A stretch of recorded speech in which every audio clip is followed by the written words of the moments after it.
This meeting is now being recorded.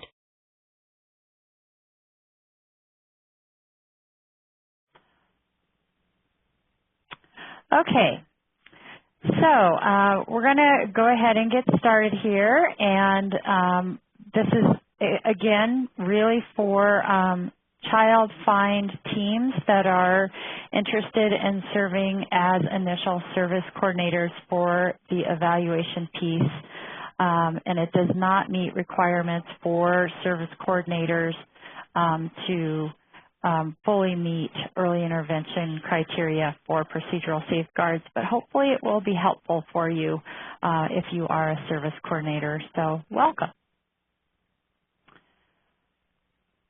Okay, if you want to ask a question while you're muted, on the bottom left-hand corner there is a chat box, and you can type your question in there, and I will try to get to them as soon as I see them. Also, if you could put your name, if you could type your name in the chat box. If you require a certificate, I want to make sure that I get everybody noted on there. And sometimes more than one person is on a line and I can't see if you have multiple people participating. So if you put that in the chat box, then I will make sure you get one. Okay, so the objectives today are really talking about your role in explaining rights to families and help build your confidence in following all the steps to provide procedural safeguards to families and familiarizing yourself with the requirements under Part C of IDEA. We will also be going over required state forms and when these should be given to families, in addition to what other responsibilities we have in carrying out procedural safeguards for families. It's also important to note, especially for child find teams, that responsibilities for initial service coordination is clearly defined at the local level and agreed upon, and that there's some sort of method for documenting who's expected to perform these duties. So for instance, if a child find team is acting as initial service coordinator, that there's some method of saying, okay, prior written notice has been given, consent for evaluation has been gained, and that we are aware of who is responsible for doing what. Okay.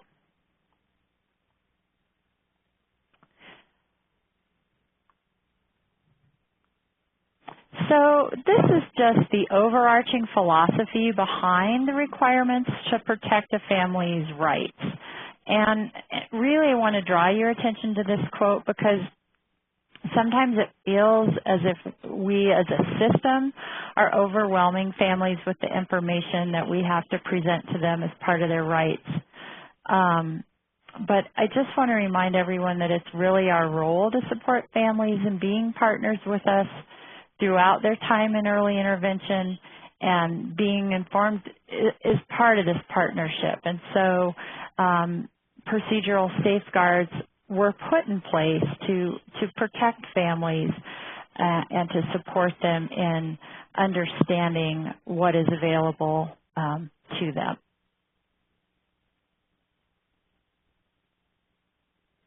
Just give you a moment to read through that quote.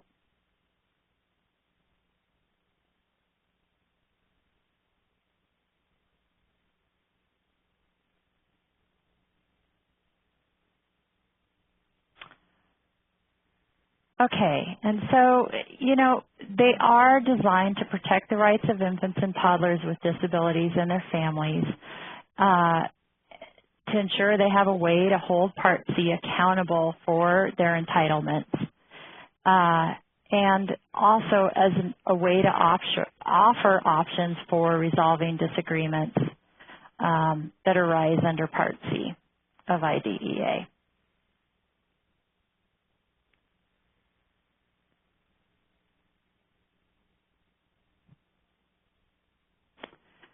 Okay, so hopefully this is a brochure that is familiar to folks that are participating today.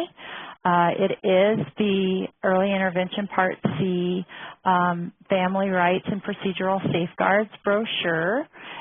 It is available for download on our website. You may also order these through our website. There is a button on the home page to order these brochures. This is definitely a brochure that is required to be offered to families. However, every single time you go over procedural safeguards with a family, you do not need to give them a new one. You can ask if they would like one, if they're familiar with it, if they have a copy of this brochure. It's available in both English and Spanish. And really, the intent behind this brochure is to help families understand their rights, but we're not going to overwhelm them when we have a conversation about family rights. So it's expected that you'd use different parts of this brochure at different times, depending on what is happening for the family in their early intervention journey. So initially, when you're talking about consent for the initial evaluation, you're going to highlight those sections of the family rights brochure. And in addition to that, you're going to always offer an explanation about resolving disagreements. So that should be explained each time so that they know that if there's something they don't agree with, they can gain resolution for that. A family should also be given the contact information for the person at the Community Centered Board who is responsible for handling complaints or disputes. So if you don't know who that person is, it would be good to jot a note to yourself to find out who is the designated procedural safeguards person at your community center board that you work with.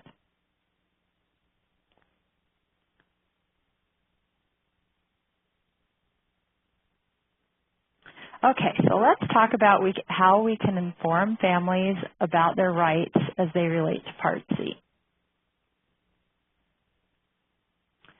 So by law, we need to inform families of the rights available to them at distinct times. So we talked about that a little bit, and during early intervention in the IFSP process. And the procedural safeguards are what are in place to help ensure that a family's rights are met.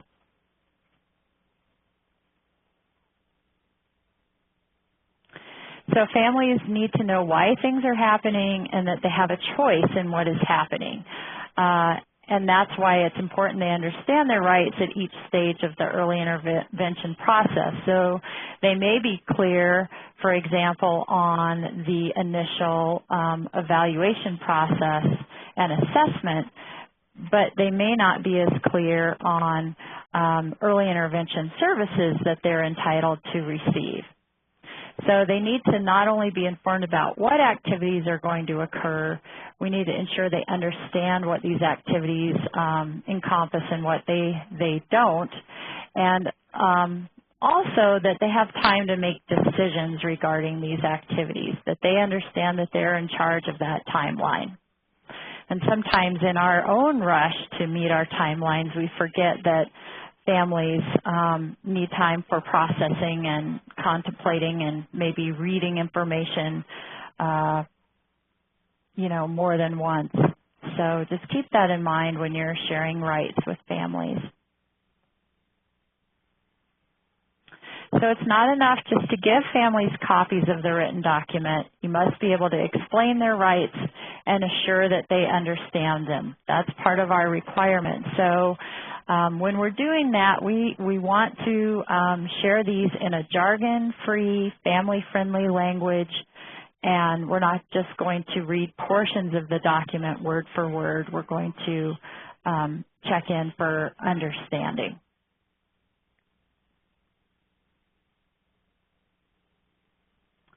Okay, so now we're going to talk about the rights that families have within Colorado's early intervention system. So families have a right to an opportunity for a multidisciplinary evaluation and assessment and the development of an IFSP, the Individualized Family Service Plan, within 45 days of referral.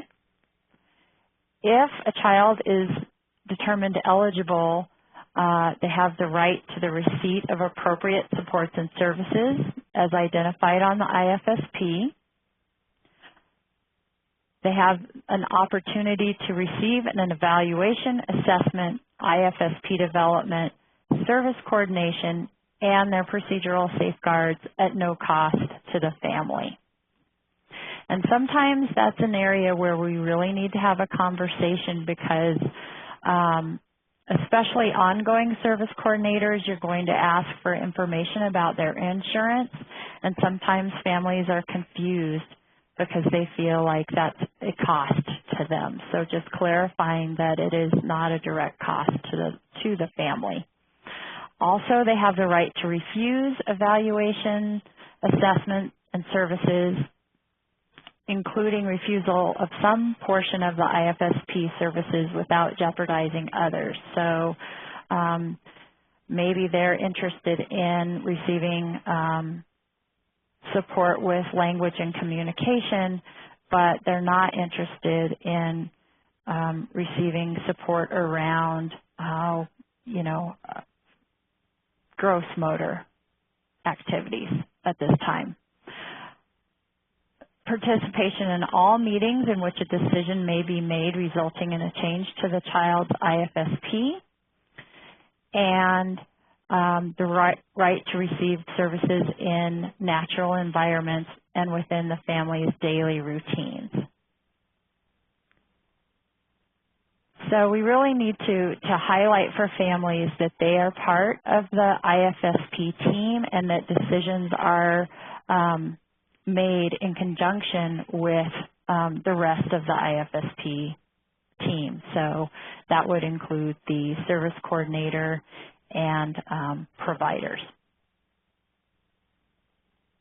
Okay, so right now I'm going to unmute you and we're going to do a quick little exercise and it's just going to give you an opportunity to, jump in and make some suggestions for how we could talk about these particular rights we have up on the screen right now in a way that families can understand what we're talking about. So the first one I want to talk about is how we would explain the multidisciplinary evaluation and assessment and the development of an IFSP within 45 days of referral. So I'm going to go ahead and unmute you.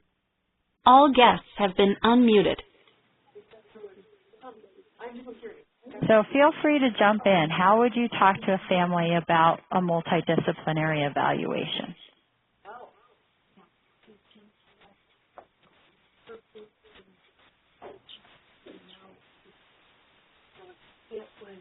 Don't be shy. Well, if you use the brochures, the first guide that is given to us as service coordinators, it has a page in there that's really good about explaining what a multidisciplinary evaluation means and explain the different areas that will be evaluated and why. So I usually use that as kind of a visual to tell families. Excellent. Anyone else?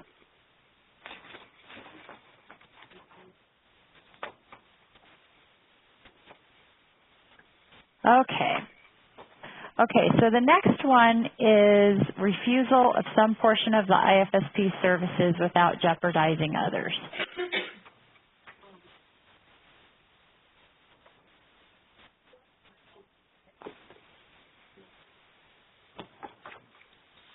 Does anybody have a good way of explaining that to families?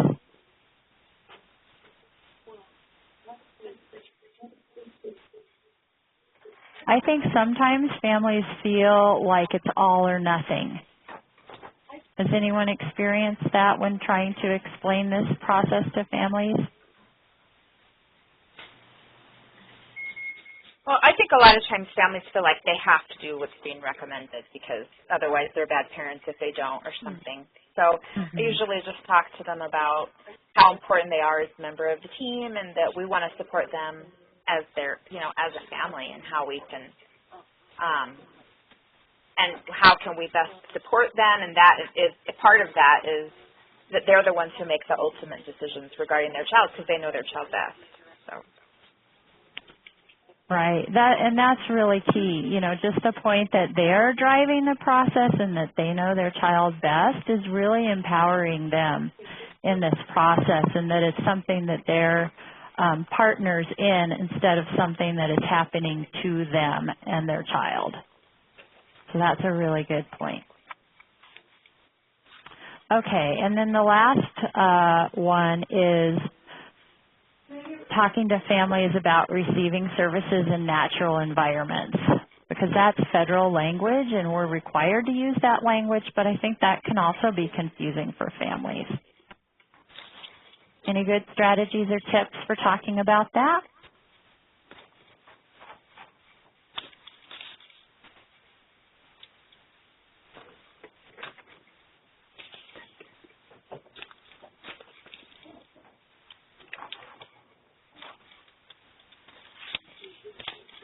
Would you tell us in the family rights brochure where exactly it talks about the natural environment? What part is that under?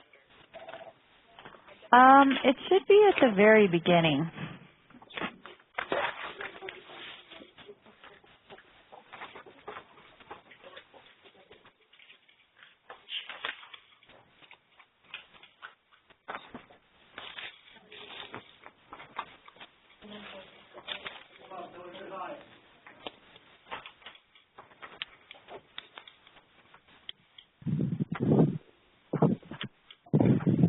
Did you find it? It's on page 3 of the brochure.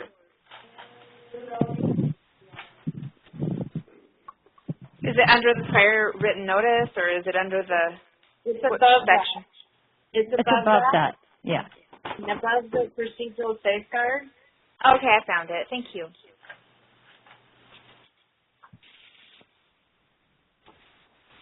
So how would you explain that part to families? What does it mean when you say to me as a family member, you have the right to receive services in natural environments and within your family's routines? What does that mean for them?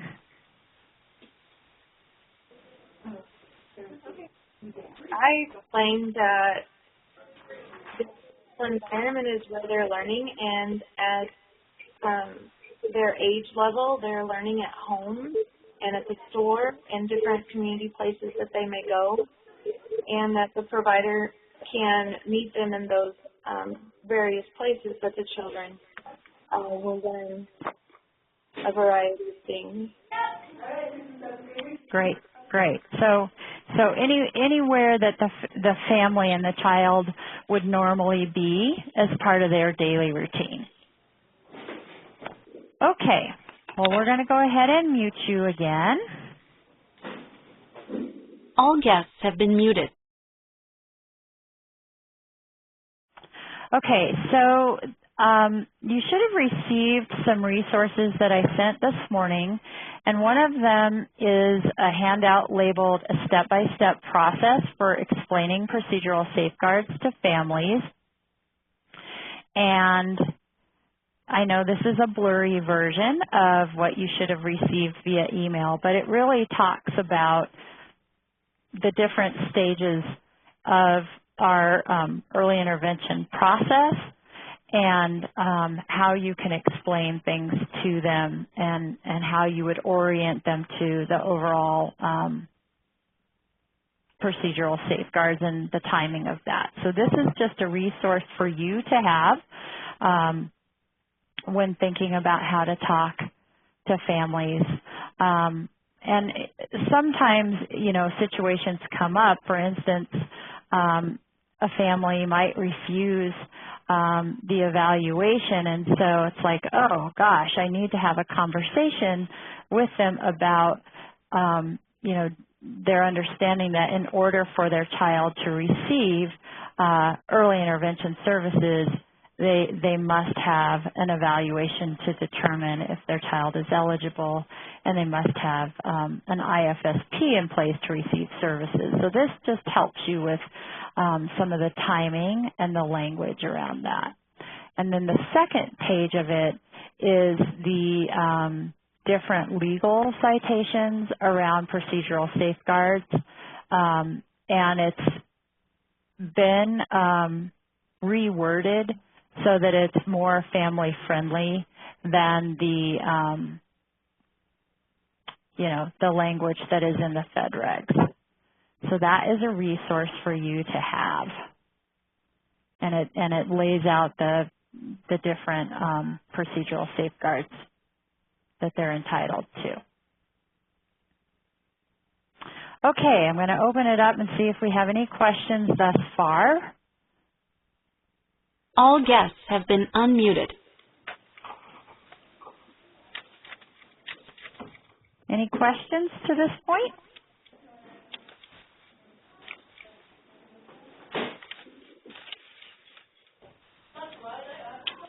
Okay, I'm going to go ahead and mute you. All guests have been muted. Okay, so let's talk a little bit more about procedural safeguards. So these are the safeguards that we have in place to ensure that family rights are met. So prior written notice, and we're going to talk here in a little bit about when you give prior written notice, under what circumstances, when you need to gain informed parental consent, how you can maintain confidentiality of information, family's right to examination of records, and that this is required to occur in their native language if at all feasible. When it is required to provide a surrogate parent, and the options for dispute resolution. Okay, so the times that families must be given procedural safeguards are when you're providing notice of screening or results of screening. And I want to clarify what we're talking about when we say screening here. We're talking about post-referral screening. And post-referral screening means when a child has been referred to Part C, early intervention, because someone has a concern about that child. So you need to provide procedural safeguards in that instance. There are a lot of screening activities that occur prior to referral to early intervention, and they are not subject to procedural safeguards. The other times that you need to give families their procedural safeguards are prior to evaluation and assessment. If for some reason you are refusing to evaluate a child, let's say you have performed, let's say child find, you have performed a post-referral screening, and the results of this screening have indicated there are no concerns that would point to the need for a full evaluation, you would issue prior written notice explaining your refusal to evaluate. That being said, child find has the right to refuse evaluation. It would then fall on the community center board to conduct an evaluation because we cannot refuse.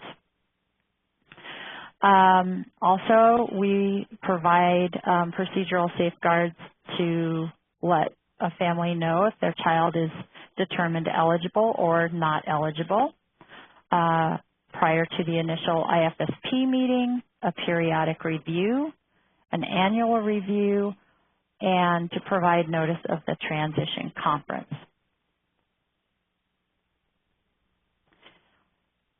This is just a general rule of thumb. So when you're asking yourself, should I provide prior written notice and go over family's rights, ask yourself, is this an action that may result in a change in services or something that I am doing for the family?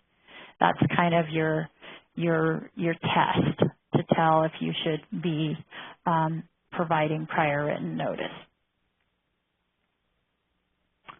Okay, so each procedural safeguard that I've laid out here has specific components related to it. So prior written notice ensures that, again, family has the necessary information they need to make a decision, that the information is provided clearly so a family understands it, and that they have adequate time to make a decision.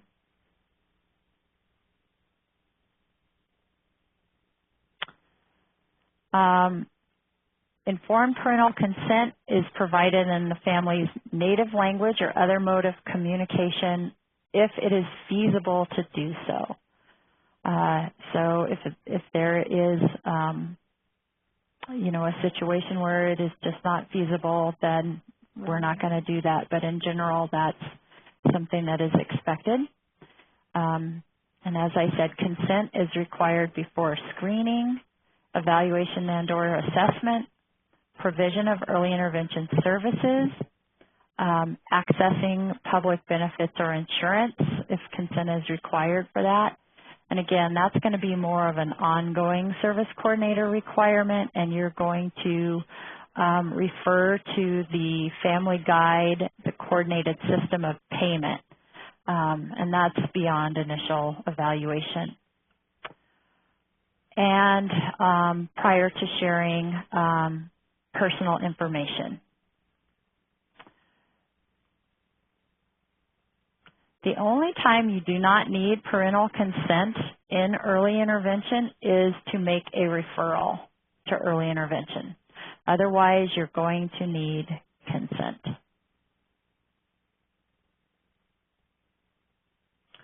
Okay, so this is another form that you should have received in the email that I sent you this morning.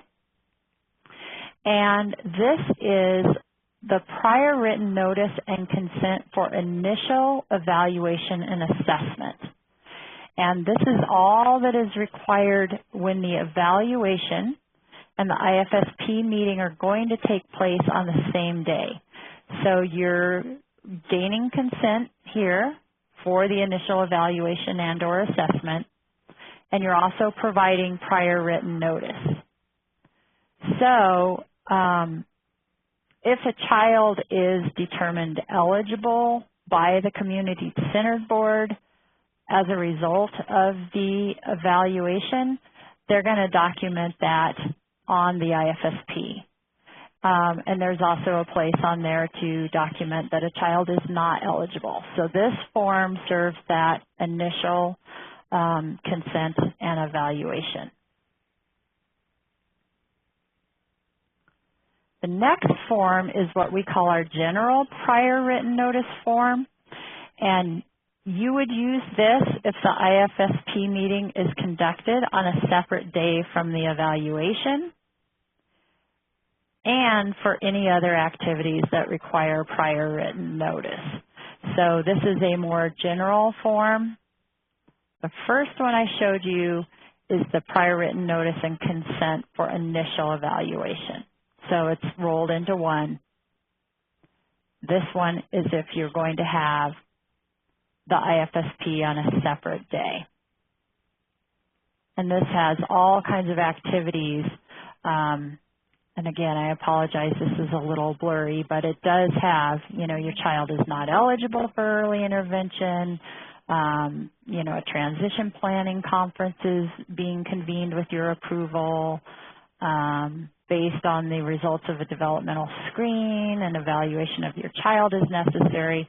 So this is a more general prior written notice. Okay, so let's talk about confidentiality. So it is really to ensure that any personally identifiable information is protected, and a family must provide consent if we are going to release information. I want to talk a little bit about sometimes folks are confused about if a community-centered board and a child find team can share information between each other. From the time of referral until the initial IFSP is completed, both the Child Find Team and the Community Center Board are considered the early intervention system, and you do not need consent to share information because you're part of the same system.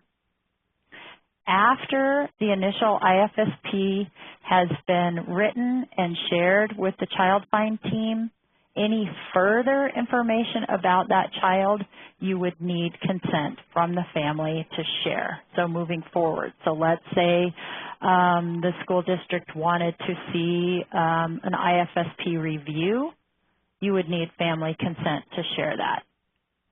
But from referral until the completion of the initial IFSP, you are one entity and you do not need consent because it's considered one agency. The other piece of confidentiality is documentation of who has accessed the child's records. So that needs to be kept in the child's record so that if someone from the state comes out and asks to see 15 child records, we need to sign off on that so that the family knows exactly who has been in that record.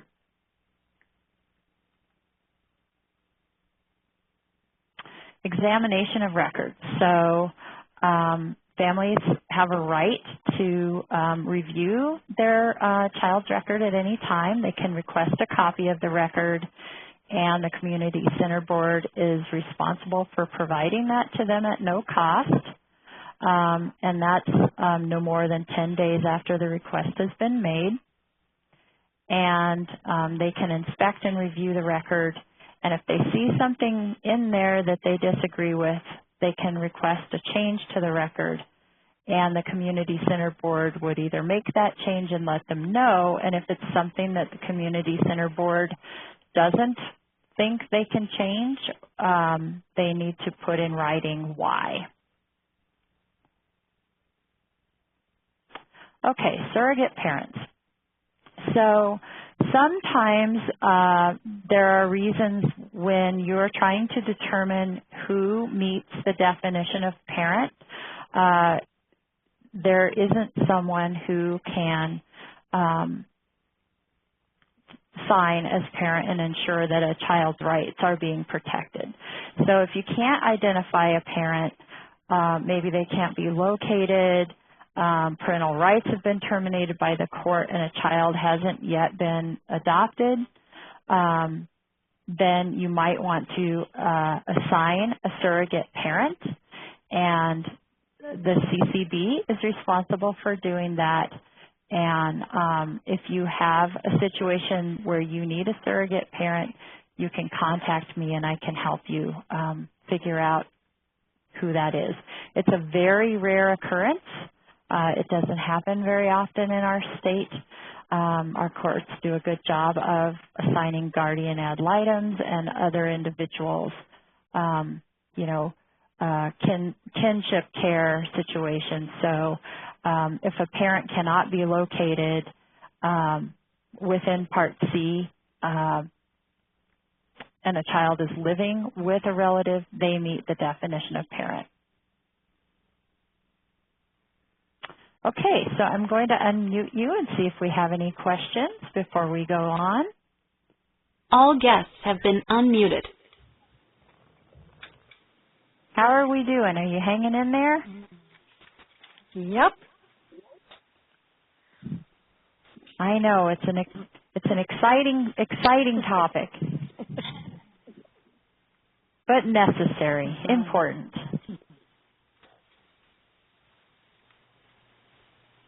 Okay, we're clear? We're doing well? Mm-hmm. Yes. Okay, I'm going to go ahead and mute you. All guests have been muted. Okay, so another procedural safeguard to support family in protecting their rights are state complaints. So if a parent is confused, unhappy, disagrees with something that has occurred from referral through the evaluation, the development of the IFSP or provision of services, they should contact the community center board through which the services are being provided. And again, I can't state enough, it's really important to know who your designated CCB procedural safeguards contact is. At the state level, so if it goes beyond your local level, it would be me that they contact here at the state office. But everyone should have someone designated locally. So service coordinators are expected to share who that person is and their contact information and local strategies for resolving complaints. So some community center boards, I would say most actually, have their own internal complaint processes and how they support families in resolving them. And generally, those work really well. However, parents must always be given their 3 options for formal complaints and given state contact information. So you need to be familiar with those if they do want to proceed with a complaint. So for a state complaint, the procedure, it must be in writing and signed by the parent.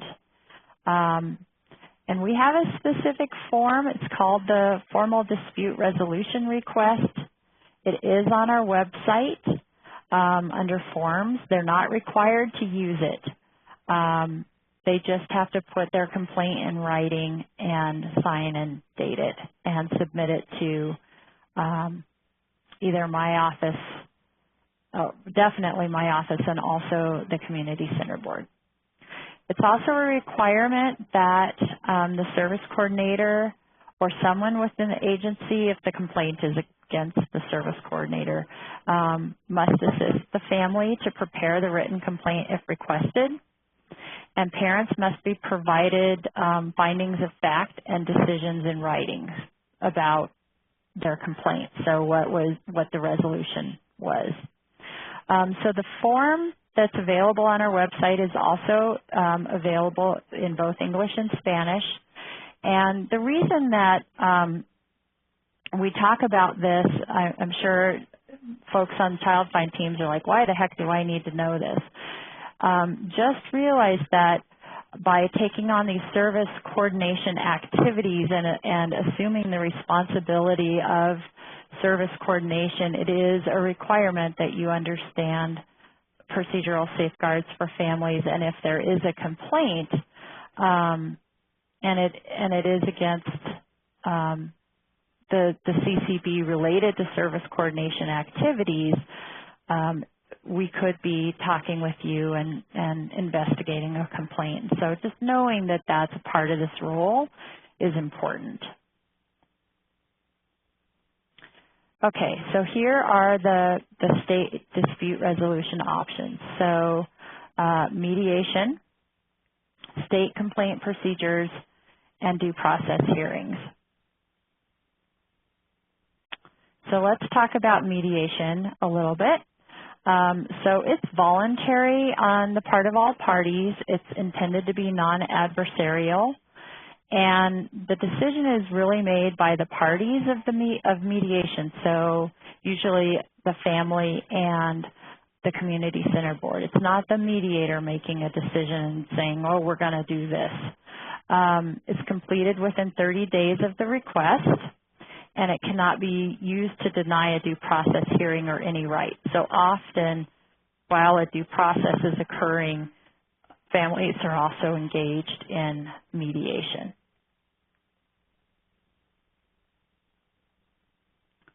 Okay, the other component is state complaint procedures. So they must be received by the state lead agency, which is EI Colorado, within 1 year of the alleged violation. As I said, written decisions must be provided within 60 days stating whether or not a violation has occurred.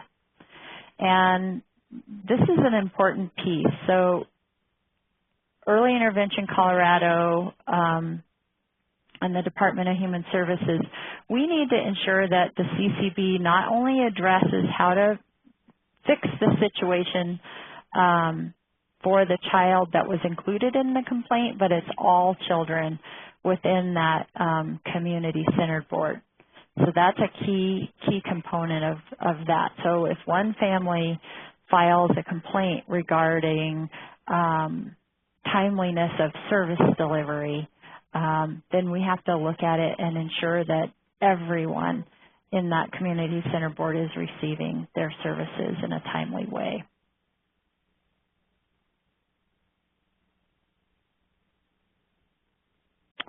And then finally, this doesn't happen very often, but again, a family can request this at any time, is a due process hearing. And this is a formal procedure. It's performed by a neutral party that is designated by the state, and they it's a very quick turnaround. A due process hearing must be completed within 30 days of the request unless they request an extension. Again, if they want due process, they must submit this in writing to my office, and then we would assign a hearing officer. And families also have the right to receive a written or electronic transcript of the hearing and a written copy of the findings. So this would be a situation where if a family was seeking perhaps monetary resolution to an issue, so maybe they were supposed to be getting PT 2 times a week and the physical therapist never showed up, and so their child missed out on, 6 months of physical therapy, then it might be a finding that the community center board would have to compensate the family for those lost visits. Okay.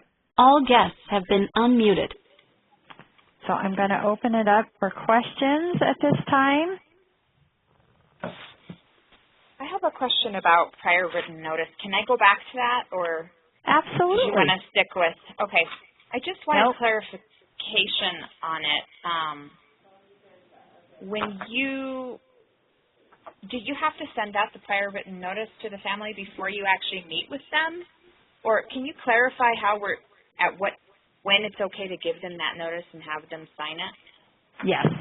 So it is confusing because it is called prior written notice, and they need to be given that prior to any activity occurring. And we used to have a requirement within the state that was given to them 10 days prior to the activity occurring. We no longer have that requirement. So if I talk to the family on the phone and then at the actual meeting they sign the prior written notice, that's meeting the requirement? Yes. Okay, I just wanted to make sure. Thank you. Yeah. And I think the key, so the reason we took out that 10-day requirement is because the family drives that. So they really, because we're waiting on their consent to drive the process, they can take as long as they want.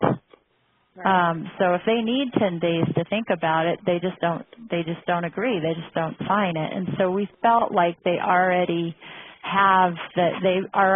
able to exercise the right to taking time. So yes, you can gain signature the day of. Now, often what community center boards do, let's say we're sending out prior written notice for that initial evaluation. So they're going to send that out in advance to the family. They're going to document in their case notes, let's say they sent that out April 1st. and the initial evaluation is, and IFSP is April 14th. They're going to take a copy of that document with them and get family signature there. But they've already documented the date they sent it. So it actually does have to be sent in the mail for the initial evaluation? Or are you just giving an example? I'm giving you an example. Okay, okay. You don't have to send it.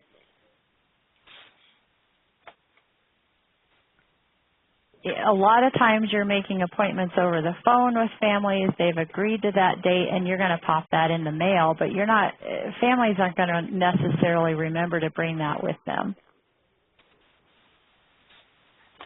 But many CCBs are sending that in advance, but they're gaining signature at the meeting.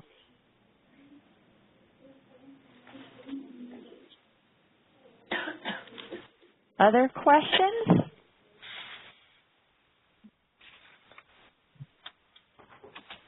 I have a question. Yes.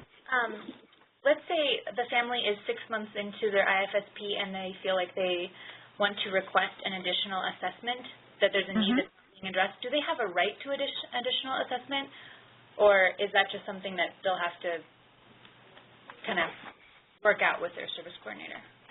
Okay, so what they have a right to is to reconvene the IFSP team to say, you know, either my child isn't making progress, you know, my physician has requested that we do additional assessment around this. The IFSP team agrees to it and they move forward with that. So families don't have a right to drive and just say, I would like X, Y, and Z to happen. They have to do it within the context of the IFSP team.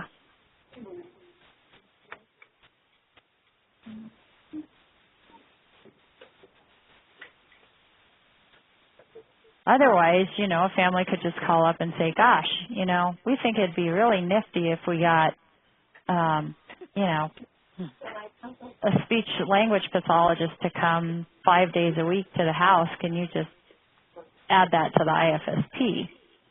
It really has to be based on what is going to support the child in making progress on the outcomes that the team has agreed to, based on the concerns and priorities of the family.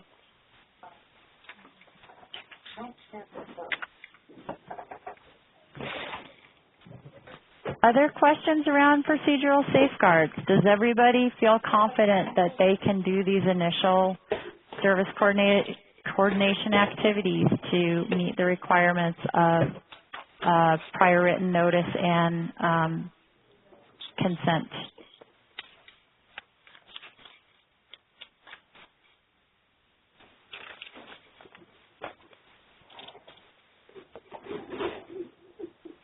Yes? No? Yes. Okay, well that concludes our webinar for today. If you put your name in the chat, I will be sending you a certificate. There was a question around CEUs, and unfortunately this doesn't have CEUs attached to it. So I'm sorry about that. Thank you for attending today, and my contact information is up on the screen. And so if you have additional questions as time goes on or you need clarification, please don't hesitate to email me or call me, and have a good afternoon. Thanks so much. Thank you.